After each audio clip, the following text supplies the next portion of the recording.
Hey guys, I'm just heading over to Julie's as I do almost every day.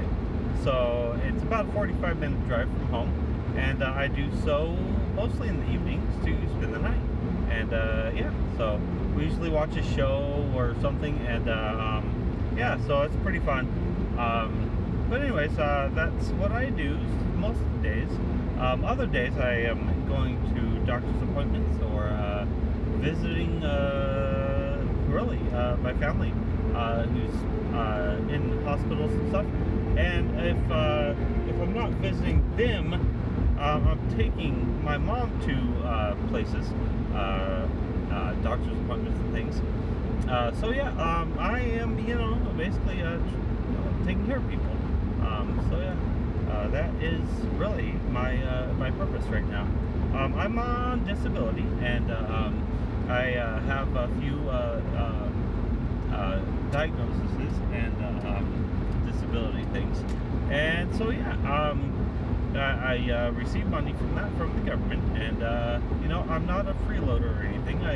I really work hard at other things, and do a lot of effort on trying to help my friends and family, and whatever that entails, I will help do, whether it be signing up for Medicare, signing up for Medicaid, signing up for Alltex, which is the long-term care side of Medicare, or anything else. So yeah, I'm having a big issue with this sound, and I don't know why it won't just continue to play.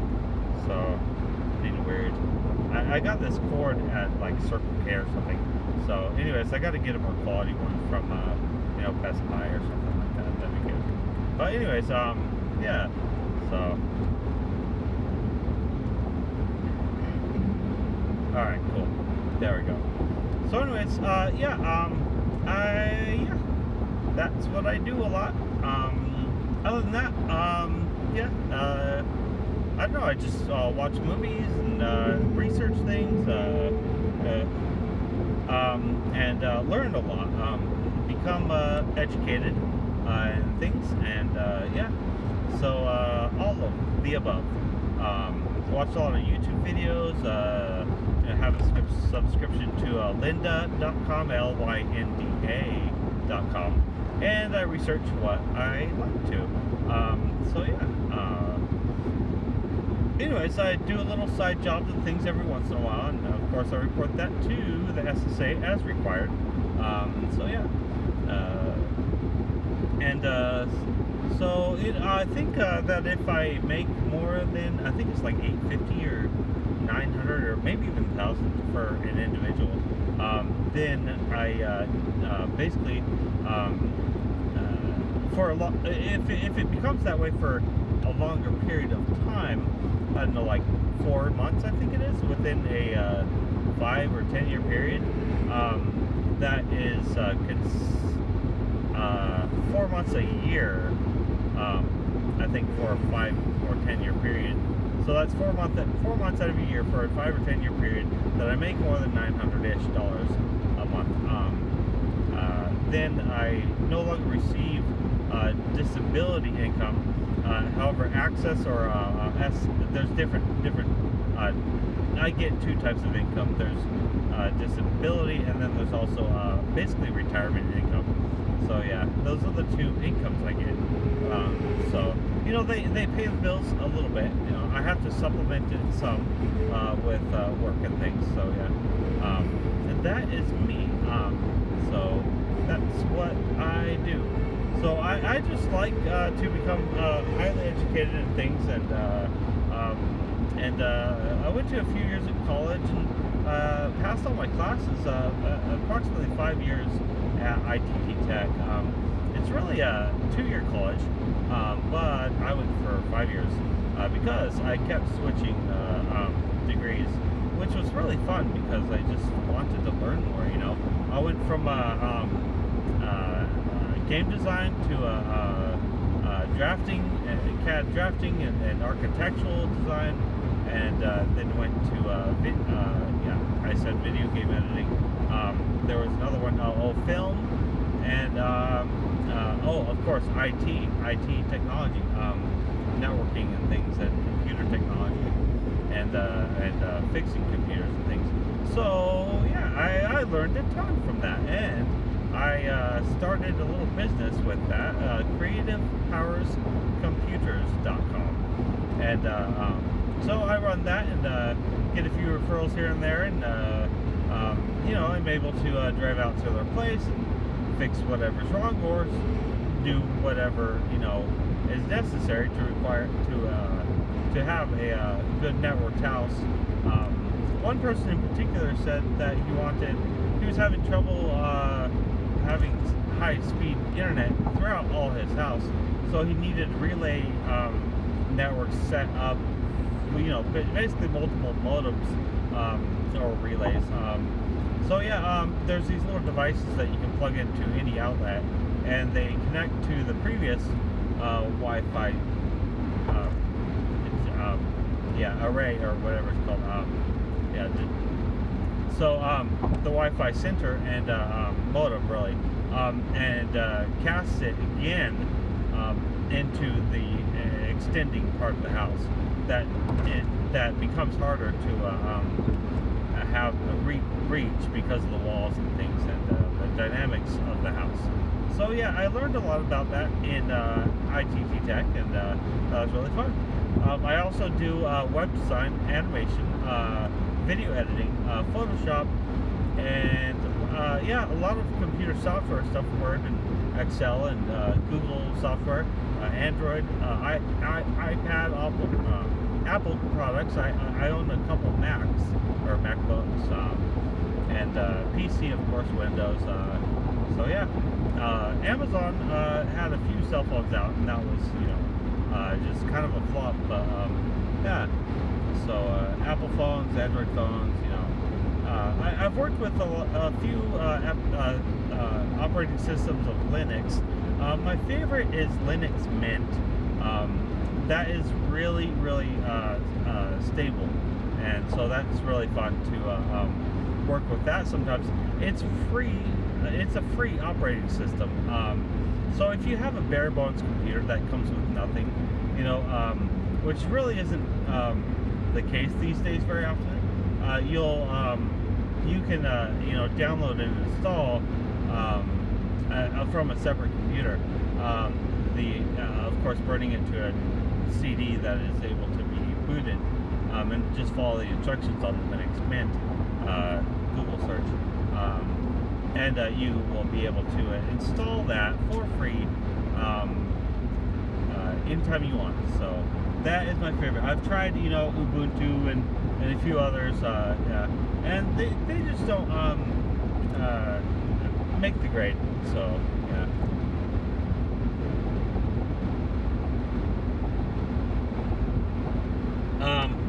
So yeah, it's just really fun what I do, and that's only part time when I want to. I deny a lot of clients. It just happens because I don't really need to. I only need a couple $100 extra a month. So yeah, and that makes things tide over a lot easier. So.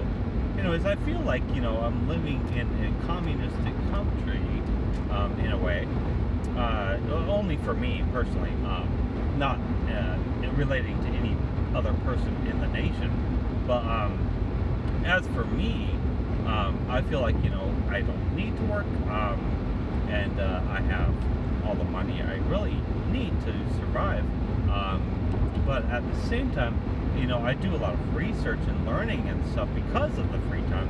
So I can see where communist countries have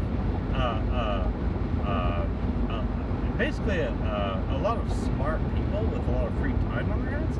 But on the other hand, I see a nation that doesn't do a lot of labor, of work and things, because they are not required to survive. And so only, there's a lot of dedicated people in communistic countries that work hard, and things. But for the most part, a lot of the citizens and things really don't need to work because they're, given the paycheck from the government in a classical communist country. I'm not saying that every communist country has that, ability to pay out their, citizens any amount of money that, that would allow them to survive. Of course, there's a lot of communist countries out there, China and other places that require their citizens to work in a way, not like by law, but just saying that if they don't work, of course, they won't be able to eat and have a rent and all that stuff because essentially they can't pay for it. So the country takes a lot of the money away from the citizens, and there's different scales you can do that at, percentages that the government takes out per person based on their income and things like that, kind of like a heavy tax that takes care of the country, but also it really doesn't allow for the freedom of individuals to be entrepreneurs and things like that. It kind of restricts them. I would see that, because I don't know. It's just because distributing basically in a large population of non-workers and a few workers, the few workers send a lot more money up to the government. However, at the same time, it's not enough, essentially, to pay all of the citizens more money. Just how math works, a lot of people that are money, really. So yeah. So everyone becomes more poor that way, and doesn't feel a sense of ownership in their lives because essentially they don't feel like they need to do anything to work. They don't really own anything in their lives in the way of making something and having it gain an income for them. And allowing them to feel like, which is true, like they're creating something and building their life from that creation. Whether it be an entrepreneur or just simply going to a 40-hour week work schedule or more, and things like that. So yeah, that in essence builds a lot of character, essentially, in the U.S. and other countries that are more free. More free than full communism. So the U.S. is really the freest country in the world. At least that's what I'm told. So, and I believe it too.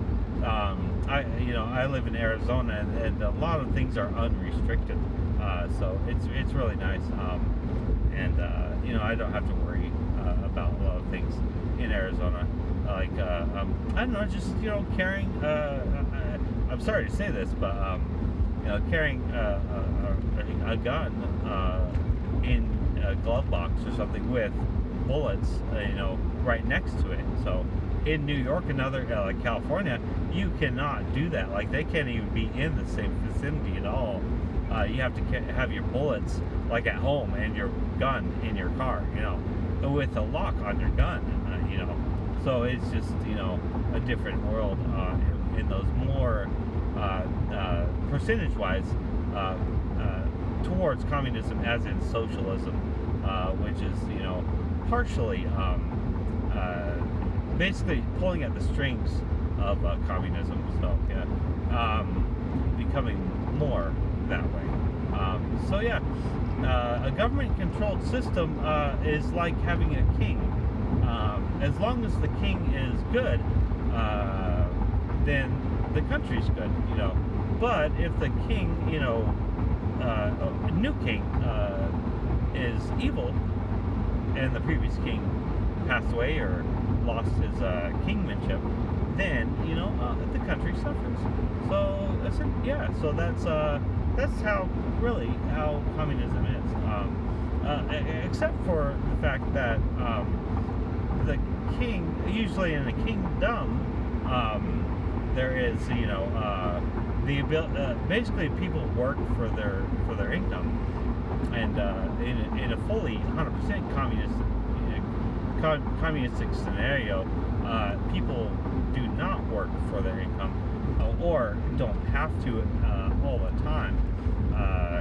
So there might be, you know, laws implemented that, hey, go to work at this time and come home at this time to better the ability of the country to pay the rest of them, you know, yeah, so community group type of feeling, you know, camaraderie and things like that. You know, there's good and bad points of communism.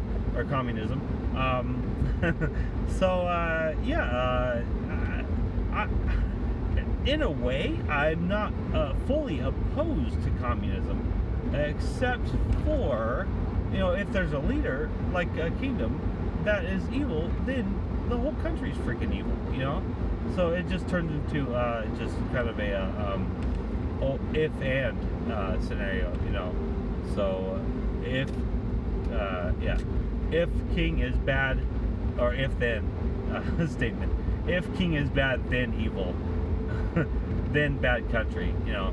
If king is good, then good country, you know. So yeah, that's essentially how it works. So yeah, in simplistic terms, of course, you know. So there's different variations of how far and who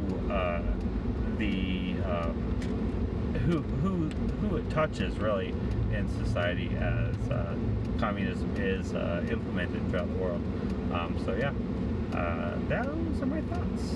So anyways, I don't know why I went off on that, but it's just information. So anyways, you learned a little bit about me, and I told you my thoughts on, you know, communism and socialism and freedom, or liberty and things like that, or I don't know what you call it, you know, just democratic system, which is, you know, the U.S. system, and other countries who have adopted that, and so yeah, and then of course there's, you know, just the tribal system. It's just basically, you know, how individuals just go their own way, do what they want, you know, and things like that, and no laws or anything like that. You know, so yeah. Usually in those systems throughout history, you know, I'm thinking about the Native Americans in America, you know, before white men wiped them out and was stupid about it, you know, stuff like that. So yeah, I'm basically talking about them who, before we came along, they were in tribes and things, and you know, had their own way of doing things per tribe, and had their own tribal names and things, and yeah, just did you know, essentially what they wanted. So it was, you know, I don't know if it was peaceful or warlike or anything, you know. I really don't know that much history into that, so but I don't know. So I read them. Of course, I've heard stories, you know, that, oh, this tribe fought against this tribe forever, you know, for 200 years or something. So anyways, of course there have been those stories, but I don't know really how true they are or anything like that. So you know, I haven't really heard it from the horse's mouth, essentially. So there's a few Indian reservations in Arizona, well, a lot actually, and so yeah, those are pretty fun. Me and my brother had a friend who lived there, of course, and I went to Westwood High School and in Mesa, and they you know, there's a lot of people there who were from the reservation and things. So yeah, that was cool. Oh, they were great at sports, man. They were super at sports. So, yeah. And then after, you know, the stupid political crap and all the idiots who, you know, abuse the rights of Indians in these days, you know, recently, then most of them who came to us would stopped doing sports because of that, you know. So it's been kind of a really sour spot for white men for their idiocy. So yeah, it's really stupid. So of course I am white, but it's just I don't want to really represent that, you know, the way they portray themselves. It's just really dumb. My Facebook page at one time said, if it were up to me, we'd be lighting candles and eating off the land like the Native Americans in the past. So yeah, I am a believer of going back to the basic, simplistic ways of life. You know, it brings more health in a community. You know, and it's weird, like these you know, first world, second world, third world country stuff. It's like, dude, no, third world countries are way happier in their lives than you know, first world countries are, so to say. You know, they're okay. You know, yeah. There's you know, bad water and things and things like that you know, we say are important things. You know, but they don't want an outsider telling them what to do with their water and things and how to approach life, really. So it just becomes, you know, this kind of weird type of control issue that most white men have in government and things that really comes out in their stupidity. So in wanting to control the world and you know, implement futuristic ideals into their societies, which, you know, is really just I don't know, just pompous, really. We who cares, you know? I wouldn't like it if I was living in a home and some you know, mucky muck comes in and says, "Hey, you need to do it this way. It's better. Yeah, because it works better, and you'll be healthier, and it'll work better, and you know, all that stuff. You know, and you need to get into the future. And here's some cell phones and some computers and stuff. Learn from this educational bullcrap that we want to feed you. You know, we want to give you all this stuff because it's the truth. You know, forget your religion and all your beliefs that you've had for thousands of years. This science is what is the new religion for you. You know, and that's what I want you to believe right now. Yeah, that doesn't really go over well if I was living in a home of a different type of society that didn't believe in a lot of things that the Western world is trying to shove down the throats of a lot of other countries. So it's just, you know, I'm like, dude, let them be. You know, why do we have to police and educate and, you know, all these things? I know that the Western world has found scientific evidence and all these things that you know, essentially extend life and things.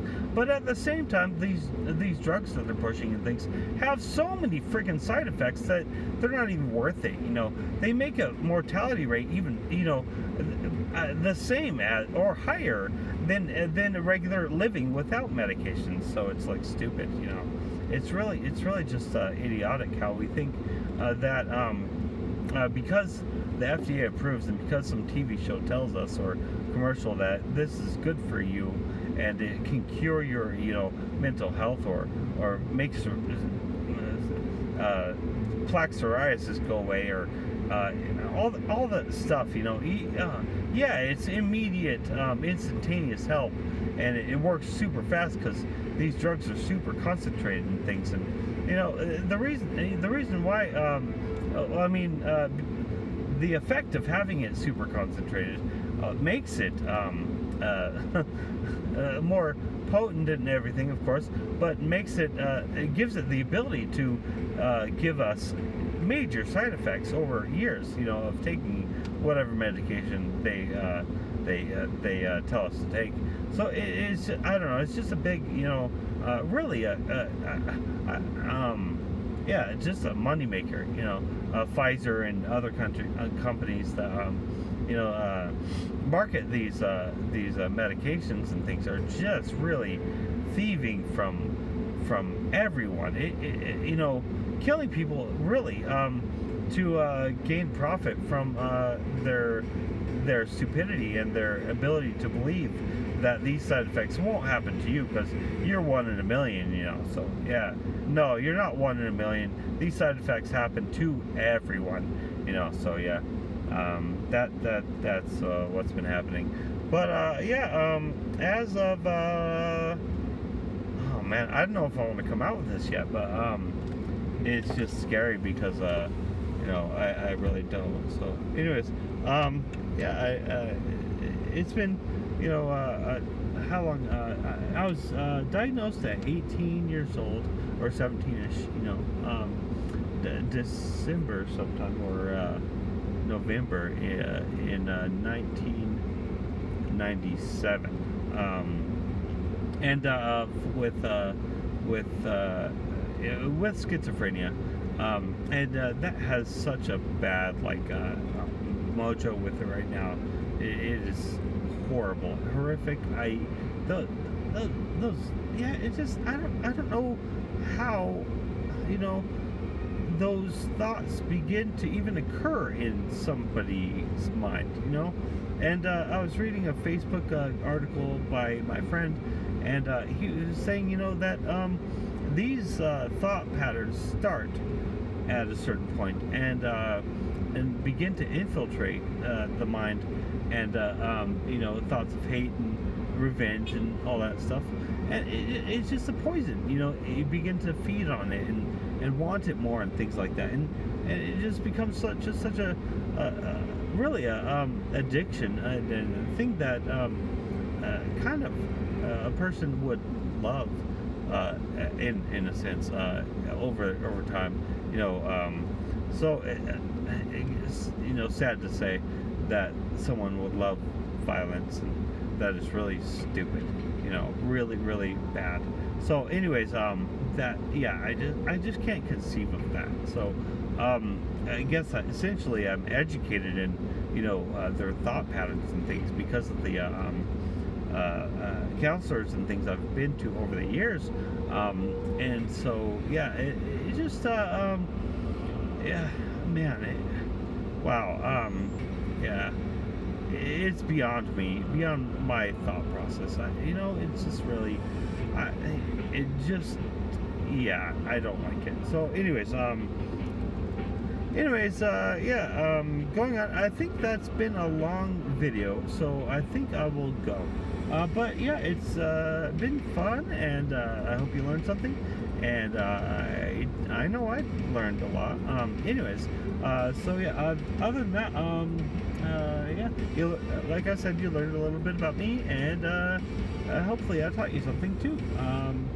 But yeah, oh, I used to substitute teach kids and stuff, so maybe that's coming out a little bit in my ability to speak to a crowd of people and things. But yeah, it's a little difficult for me to relate to adults who think the same as me, essentially, because I don't know. I just I don't know. It just doesn't occur to me that somehow maybe. I don't know, it's just hard to relate to, so I don't know why, but yeah, it's just different. But hopefully this doesn't seem too childish or anything with the way I'm communicating and things like that. So yeah, have a good day. All right, thanks, bye.